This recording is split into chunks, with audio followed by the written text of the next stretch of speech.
ఉన్నతమైన మనసుతో ఉన్నత భావాలు నేర్చుకొని దీన్ని ముందు ఈ రోజు ఈ క్షణం మళ్ళీ జీవితంలో ఏ రోజు మీకు వస్తుందో రాదో కూడా తెలియదు.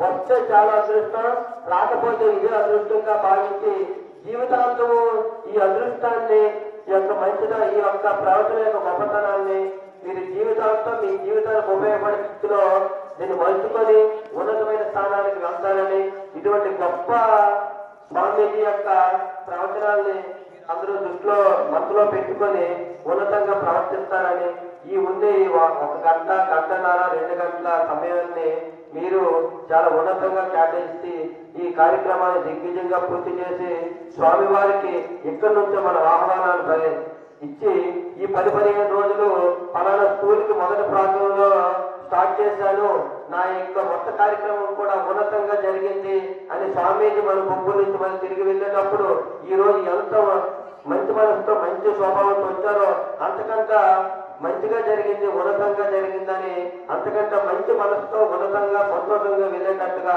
ప్రారంభించేటట్టుగా ఉండాలని మీ అందరినీ నేను కోరుకుంటున్నాను. ఇంత అదృష్టాన్ని మీరు అందరూ గొప్పగా భావించి మంచిగా కార్యక్రమాన్ని పూర్తి చేస్తారని కోరుకుంటున్నాను. స్వామీజీ వారు భారత మాతకి అంటే పాట పాడినప్పుడు నా మనసులో వచ్చినటువంటి ఆ యొక్క అనుభూతి, ఉత్సాహం కానీ అసలు నేను అక్కడ ఉండలేకపోతున్నాను. ఎప్పుడైనా స్వామి వారిపోతుందని చెప్పేసి నా మనసు సంకల్పిస్తుంది. ఎందుకంటే దేశభక్తి అది ప్రతి హిందువులోని నరనాలా జీవించుకుంటుంది.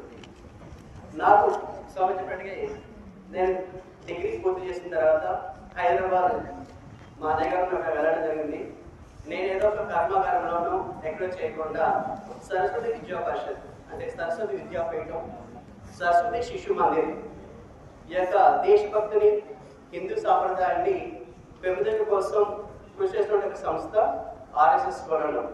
అందులో నేను సుమారు 11 సంవత్సరాలు ఆచార్యునిగా, ప్రధానాచార్యునిగా అంటే టీచర్గా, హెడ్ మాస్టర్గా సేవ చేస్తూ ఇటువంటి కావిటువంటి కార్యక్రమాలు చాలా పాల్గొన్నాను. తర్వాత మేము సంఘ సేవ అని చెప్పేసి ట్రైనింగ్ కూడా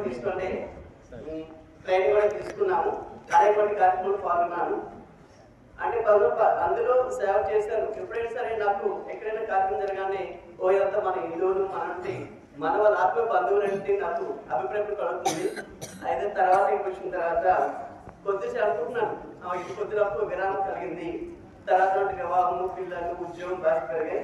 తర్వాత నుండి ఈ యొక్క ఉద్యోగం తర్వాత ఈ సమాజ సేవలోని ఈ హిందూ తత్వాన్ని ఇంకా అభివృద్ధి చేయడానికి నా కృషిగా ఈ దిశగా పనిచేసి కోరుకుంటున్నాను. నా మనసు కూడా ఇప్పుడు కూడా ఇటువంటి భావన ఉంది. ధన్యవాదాలు స్వామి.